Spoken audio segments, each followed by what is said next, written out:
Vous avez déjà monté un PC fixe? Certainement que oui, si vous êtes un geek. Mais est-ce que vous avez déjà monté un PC portable? Il y a une marque qui s'est attaquée à un gros problème du PC portable. Les PC portables sont très difficilement réparables. Ils ne sont pas évolutifs. Souvent, la mémoire flash, elle est soudée. On ne peut pas la faire évoluer. Eh bien, il y a une marque qui a décidé de s'attaquer à ce problème. Cette marque est Framework, un fabricant américain.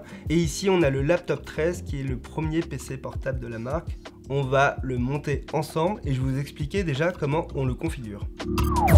Déjà, quand vous allez sur le site, vous allez voir, la marque elle a quand même beaucoup évolué depuis 2021, son lancement. Elle a désormais 4 formats différents. Il y a un format 12 pouces qui peut se transformer en tablette, il est tout nouveau. Il y a un format 16 pouces qui offre la possibilité d'avoir une carte graphique dédiée. Donc celui-ci peut avoir un usage aussi gaming. Et on a aussi un desktop, un petit ordinateur qui permet aussi de profiter de Framework pour pouvoir le faire évoluer. Mais celui qui nous intéresse, c'est le format 13 pouces. Il correspond à la plupart des besoins. C'est un PC portable un peu traditionnel qui est nickel pour travailler au quotidien. Ce laptop 13 en fait est le même depuis 2021, le châssis n'a pas changé, mais tout ce qui est à l'intérieur a évolué, que ce soit l'écran, le processeur. Framework chaque année a fait évoluer sa machine et vous allez voir aujourd'hui il y a beaucoup d'options disponibles. Déjà le premier intérêt, vous allez le voir, c'est la partie personnalisation. Quand je vais sur le site de Framework, j'arrive et j'ai le choix entre deux machines. Soit je décide de le monter moi-même, on appelle ça le do it yourself, soit je décide d'avoir un ordinateur qui est préconçu. C'est un peu dommage parce que vous allez le payer plus cher, alors que vous allez voir, c'est très simple de le monter. Une fois ce choix fait, j'ai deux choix qui s'offrent à moi. Est-ce que je veux un processeur Intel ou un processeur AMD?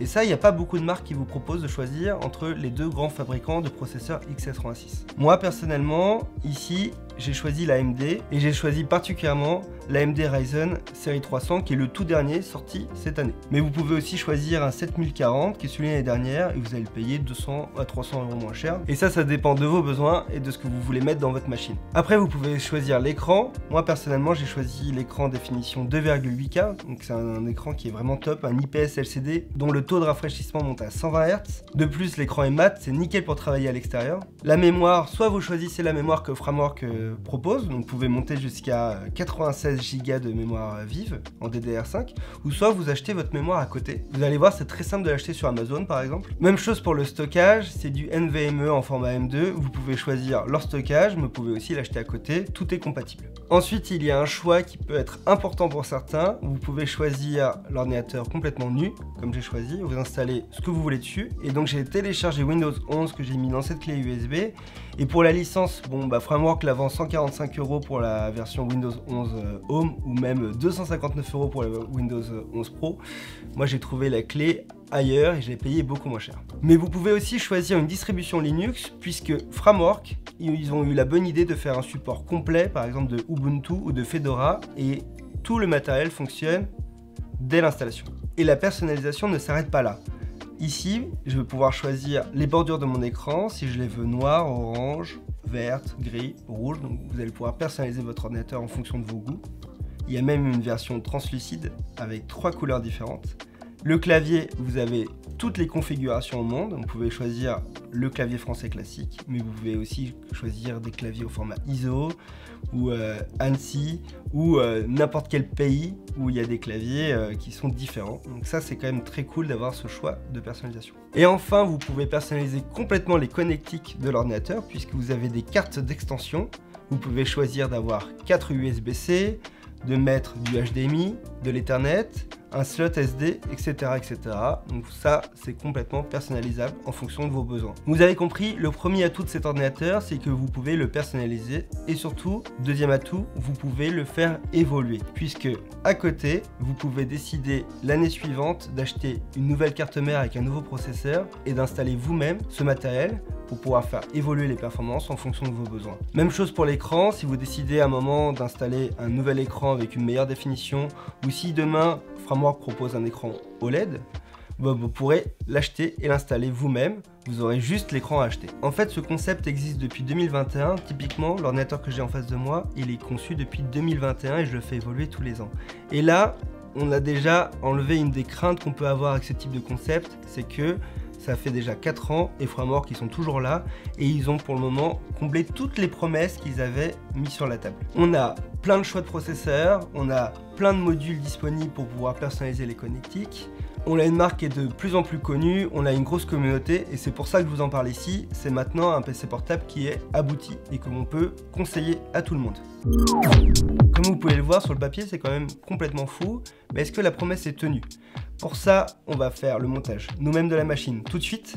Et surtout après, je vous expliquerai quels sont les 3 défauts de cette machine parce que évidemment, tout n'est pas parfait. Et si vous allez sur frandroid.com, vous verrez au moins 4 tests différents puisque ça fait 4 ans que j'utilise cette machine et que je la teste chaque année. Donc le test, il n'est pas juste sur une semaine, il est sur 4 ans d'utilisation. Déjà, première chose, vous avez votre châssis. Et lorsque vous l'ouvrez, surprise, vous allez voir qu'il y a déjà des choses qui sont prémontées.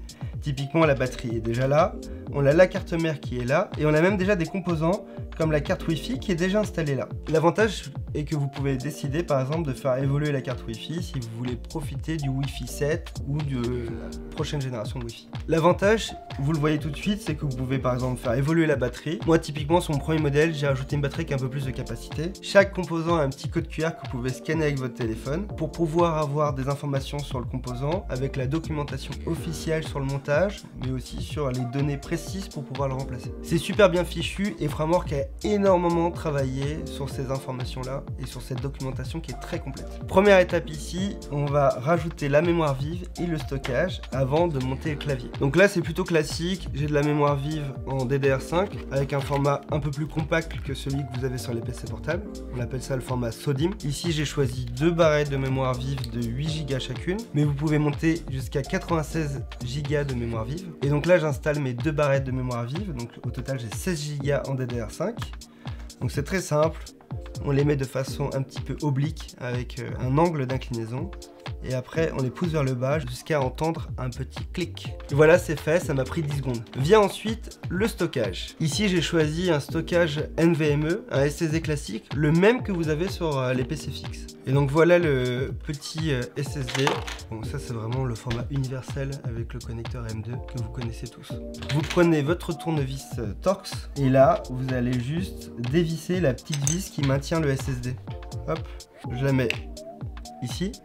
Je prends mon SSD, je le mets dans son slot, je prends la petite vis, et voilà. Ça m'a pris 30 secondes. Il manque ensuite le clavier avec le touchpad qu'on va rajouter par-dessus l'ensemble des composants. Comme je vous l'ai dit, vous pouvez tout personnaliser, et moi je me suis pas embêté, j'ai pris un AZERTY, donc un clavier français plutôt classique. Donc sur le format 13 pouces, les claviers sont tous les mêmes, vous pouvez juste changer la configuration des touches. Mais sur le format 16 pouces, vous pouvez aussi avoir un clavier RGB et il y a même des claviers avec un format un peu plus mécanique. Ce clavier, il est très simple à installer. Il y a tout un système d'aimants et de vis qui sont pré-intégrés dans le châssis. La seule chose que vous allez avoir à faire, c'est de rajouter la petite nappe. En fait, c'est la seule petite chose technique, mais tout est bien conçu pour ne pas abîmer la nappe puisqu'il y a un petit support pour la maintenir et la retirer. Au-dessus de la batterie, vous avez la petite connectique. Vous branchez votre nappe là. Et c'est fait. Et pour le clavier, vous avez juste à le poser sur le châssis. Ensuite, quand on aura terminé, il faudra juste visser les toutes petites vis que vous avez sous le châssis. Mais il nous reste à installer la bordure d'écran. Et là, je me tourne vers Arnaud. Qu'est-ce que tu préfères? J'ai un modèle translucide noir ou un modèle translucide blanc? Blanc. Blanc? Ouais, j'ai envie de tout voir. C'est parti. Et pour l'installer, c'est très simple. Vous poussez l'écran jusqu'à presque 180 degrés, donc l'ordinateur il va être quasiment plat, il est même plat. Vous intégrez le bas des bordures. En fait c'est bien fichu parce que le système est aimanté. Donc vous allez voir, il va s'intégrer tout seul au bon endroit. Les petits cracks sont bien là, ça veut dire que le système il est en place. Et là vous avez votre bordure d'écran. Comme vous pouvez voir ici, il y a la caméra, le microphone et il y a un petit cache qui permet de les déconnecter d'un point de vue hardware. Donc ça c'est pour la confidentialité. Et là vous pensez que l'ordinateur est terminé, mais en fait vous allez voir il y a des gros trous sur les côtés. Ici j'ai 4 slots, donc 2 à gauche et 2 à droite. Et si vous regardez au fond du trou, vous verrez de l'USB-C. Et donc là Arnaud, qu'est-ce que tu veux que je mette comme connectique? J'ai du micro SD, j'ai du USB plein format, j'ai également de l'Ethernet. Moi je veux tout simple, micro SD pour ma GoPro et un Ethernet pour ma connexion, c'est tout. Ok, donc micro SD pour la GoPro, Ethernet pour la connexion. On va mettre de l'USB-C, c'est nécessaire au moins pour la charge. Et on va mettre, allez, un USB plein format parce que ça peut être utile. Et si vous voulez faire évoluer vos connectiques Ensuite, vous avez une place de marché sur le site de Framework où vous avez plein de cartes d'extension. Il y en a plein de nouvelles qui sortent chaque année. Et surtout, Framework laisse la possibilité à la communauté ou à d'autres entreprises de créer leurs propres cartes d'extension. Et donc là, on ouvre tout. Et la petite folie que j'ai fait, vous allez voir, c'est une grosse folie, c'est que j'ai choisi une couleur verte pour ma carte d'extension en USB-C. Et donc pour les installer, c'est très simple encore une fois. Vous les positionnez au niveau des slots, vous appuyez dessus et vous les placez où vous voulez. Je vais brancher la souris plutôt à droite. Moi je mets toujours la souris à droite. Internet, le câble est à gauche. Ce port Ethernet, il est un peu plus large pour pouvoir rentrer dans le châssis. Il est un peu plus large que les autres. Le slot micro SD sur la droite.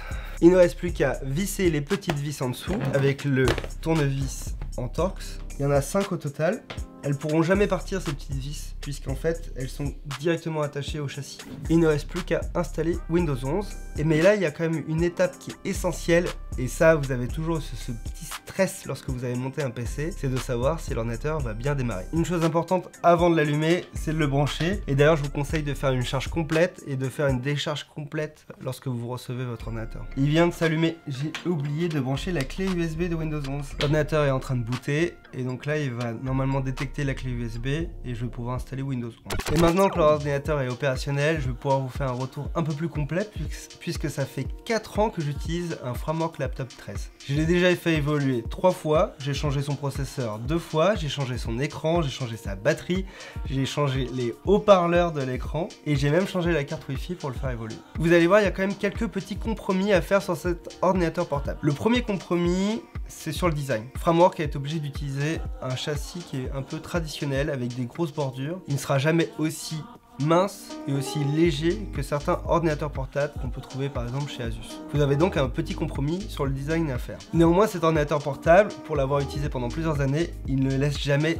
indifférent les gens. À chaque fois, il me pose des questions sur qu'est-ce que c'est, parce qu'en fait, on voit directement qu'il a des spécificités, comme les connectiques qu'on peut retirer, qu'on peut personnaliser, comme ce logo Framework que personne ne connaît pour le moment. Et lorsque vous décidez d'avoir des bordures orange ou des portes de connectiques verts, évidemment, les gens l'aperçoivent. Concernant les performances, en fait, l'ordinateur est vraiment très puissant. Il profite des derniers processeurs mobiles disponibles. Personnellement, je vous conseille d'utiliser AMD, parce qu'il s'avère que ces processeurs sont plus autonomes et également plus performants, surtout pour le GPU intégré qui est aussi bon voire meilleur que celui que vous pouvez avoir sur une Steam Deck ou une Asus ROG Ally. On peut donc jouer aux jeux vidéo, pas forcément avec les réglages au max, mais vous pouvez jouer au dernier AAA avec des réglages en moyen voire faible, mais c'est déjà suffisant pour pouvoir faire une bonne session gaming. Pour les créatifs, malheureusement ça sera un peu limité, il faudra plutôt aller sur un PC portable avec une carte graphique dédiée. L'écran est vraiment nickel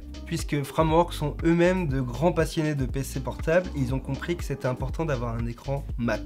Il est donc lumineux, bien défini, mat. Évidemment, j'aurais bien voulu avoir un écran OLED, mais en fait, cet écran IPS LCD est quand même très bon, il faut l'avouer. L'ensemble est bien construit, les finitions sont bonnes, il n'y a pas les petits craquements qu'on aurait pu avoir en se disant que c'est modulaire et donc tout est bien imbriqué. Ça ne fait pas plastoc, c'est vraiment un PC qui est bien fini. Il y a quand même un petit compromis à faire, c'est que Framework n'a pas encore réussi à obtenir les meilleures autonomies du secteur. Alors qu'il y a des ordinateurs qui dépassent aujourd'hui les 15 heures d'autonomie sur ce type de PC portable, celui-ci ne dépassera jamais les 10 heures, en tout cas pour le moment. Demain, vous pourrez peut-être faire évoluer la batterie, ou vous pourrez peut-être installer un processeur ARM comme celui de Qualcomm et là évidemment vous pourrez avoir un ordinateur avec plus de 10 heures, peut-être 15 heures d'autonomie. Mais avec 7 heures ou 8 heures d'autonomie, vous allez quand même tenir une journée si vous n'avez pas votre chargeur à côté. Et si la batterie au bout de 2-3 ans elle est très usée parce qu'elle a fait beaucoup de cycles de charge et de décharge, bah vous pouvez simplement en acheter une nouvelle sur le site de Framework et vous aurez un PC portable avec une autonomie à nouveau à 100%. Donc pas besoin d'acheter un nouveau ordinateur portable si la batterie est en rade. Ça c'est quand même un point hyper positif. Même chose sur les performances, vous pouvez faire évoluer le processeur si jamais les performances sont en dessous de ce que vous avez besoin au quotidien. Vous pouvez faire des économies en montant vous-même l'ordinateur ou en installant Windows 11 de votre côté ou en achetant la mémoire vive d'un côté et le stockage de l'autre. Néanmoins, je dois l'avouer, l'ordinateur est un peu plus cher que ce qu'on retrouve sur le marché. Il va falloir payer 15 à 20% plus cher le châssis de base, l'ordinateur de base, que ce que vous trouvez chez Asus, Acer ou d'autres marques de PC. C'est le prix de la tranquillité, de la personnalisation et de la réparation. À qui s'adresse ce framework Laptop 13? Déjà, je vous conseille d'aller sur le site de Framework et regarder les différents formats qu'il y a, parce qu'il y a une version 12 pouces que nous n'avons pas encore testée, qui sera nickel pour les étudiants. Elle est beaucoup moins chère et en plus, elle peut complètement s'ouvrir pour avoir un format tablette. Si vous avez besoin de puissance à la maison, Framework a une solution avec les mêmes composants, les mêmes connectiques, mais en format PC fixe. Et comme je l'ai dit au début, on a un format 16 pouces qu'on a déjà testé sur Frandroid avec une carte graphique dédiée et qui sera un format qui sera un peu plus pour les utilisateurs exigeants. Néanmoins, évidemment, c'est un ordinateur qui est beaucoup plus lourd et beaucoup plus large que celui-ci. Ce Laptop 13, pour moi, couvre la plupart des usages. C'est vraiment une alternative au MacBook Air et c'est un produit qui est totalement différent du MacBook Air. Il est déjà personnalisable, alors que sur le MacBook Air, on ne peut pas personnaliser le stockage ni la mémoire vive après l'achat, à moins de bidouiller son ordinateur et c'est pas conseillé. Celui-ci, il tourne sur Linux ou Windows au choix et c'est complètement supporté par Framework. Au bout de 3 ans, vous pouvez le faire évoluer comme vous voulez en fonction de vos besoins et de vos moyens. Ce PC portable s'adresse surtout à un public qui est quand même connaisseur, puisque c'est un public qui décide de personnaliser son matériel déjà et qui a déjà une conscience de pouvoir le faire évoluer par la suite. Parce que si vous ne faites pas évoluer cet ordinateur portable, il vous aura juste coûté un peu plus cher que les autres. Il faut aussi savoir bidouiller un minimum, même si tout est fait pour que ça soit très simple. Peut-être que c'est un ordinateur qui ne s'adresse pas forcément à la personne qui va aller à la Fnac acheter le dernier Asus tout fin, qui est souvent d'ailleurs bien remisé en fin d'année. Néanmoins, sur le long terme, c'est un achat malin, puisque vous allez pouvoir le réparer, le faire évoluer et certainement faire des économies sur plusieurs années. Il y a aussi un côté écologique et pour le coup ce n'est pas du greenwashing.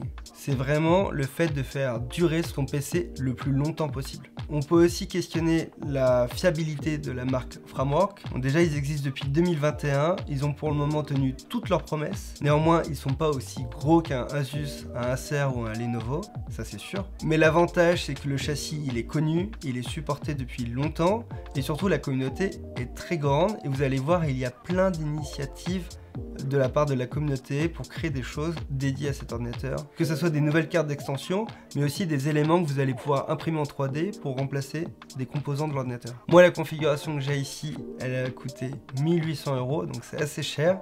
Néanmoins l'ordinateur Laptop 13 vous pouvez l'avoir à partir de 879 €. Mais attention, à chaque fois que vous allez rajouter une option, que ce soit une carte d'extension ou un peu plus de mémoire ou un peu plus de stockage, ça coûtera un peu plus cher. Mais si vous n'avez pas les 100 ou 200 € à mettre dans un nouveau SSD un peu plus gros, vous pouvez prendre un SSD de base petit et un an après en racheter un beaucoup plus gros. Et ce genre de choses, ce n'est pas possible sur tous les ordinateurs portables. Bref, comme vous avez pu le voir, le prix un peu plus élevé de cet ordinateur est justifié par la promesse qui est tenue, à savoir la personnalisation complète de l'ordinateur, sa réparabilité et surtout la possibilité de le mettre à niveau par la suite quand vous voulez en fonction de vos envies, de vos besoins et de vos moyens. Bref, c'est à vous de me dire maintenant en commentaire si vous êtes prêt à mettre un peu plus cher pour avoir ce type d'ordinateur portable. Si vous avez des questions, retrouvez-nous sur Twitch tous les jours et je vous conseille d'aller voir tous les tests qui ont été écrits sur cet ordinateur portable puisque c'est le seul à avoir un test par an avec le même châssis. Je vous mets tous les liens dans la description. Ciao!